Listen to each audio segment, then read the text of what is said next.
Hey everybody, we're here at the UFC 155, and hey, you could cut the tension with the knife right now. We got a big fight coming up, and I will be cornering, and hey, I won't lie, hey, I get tense about this stuff too. You put in so much work with your students, and you've put everything into them and hoping for the best, and hey, now is the time when the rubber hits the road, and it's really exciting.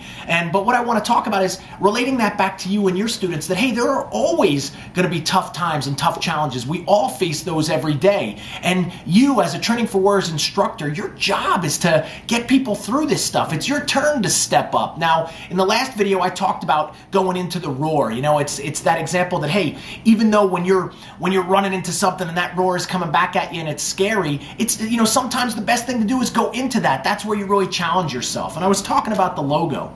Well, another thing about the logo, another secret about it is a lot of people have noticed the Coliseum, but you know what people rarely ask me about is, well, why is it in a shield? You know, and again, a lot of people will think battle or different things, but when I was building this logo, it meant so much more to me than that. And one thing that always stuck with me is when I was really studying different warrior cultures, the Spartans were one of the ones that was very, very interesting to me. The connection that they had to fitness, but also that the entire community, from the children to the men to the women, everybody was involved in the process.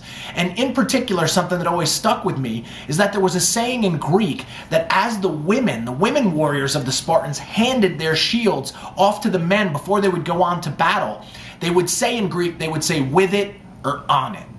And what that meant was, as they handed that shield over, you either come back with this thing or you come back on this thing. But one thing we're going to ask from you is all that you've got. It's going to be that, man, no matter how you do this, you are going to go all out. And I can guarantee you that's exactly what I'm going to be talking to Jim about today. Hey, win or lose, if he goes all out, he's going to feel great about it. Same thing in your business. Guys, if you go all out, where there is great effort, there is going to be accomplishment. What I want you to do is be fired up. Hey, when you go back to work on Monday, you've got to attack it. You've got to do all the things that we share with you on these videos. Now, in January, we're starting an 8-week program. Are you doing these 8-week programs? Are you doing all the things to the best of your ability? Because if you do it, if you go with it, with that with it or on it attitude all the time, I guarantee you're going to be more successful. And the more successful you are, the more successful the network gets. And the more successful the network gets, everybody wins. So hey, that other message this week when you go in there and you're working with your students, give it to them. Say, guys, do you know why the shield is there like that? It's about being with it or on it. You give your best, and man, your best will never fail you. So guys, that's your message for this week from me. I'm going to continue to keep bringing you more information like this to fire you up. But remember, you're the lion now. It's your job to take these motivational messages back to your students, get them involved and interested in Training for Warriors to become more.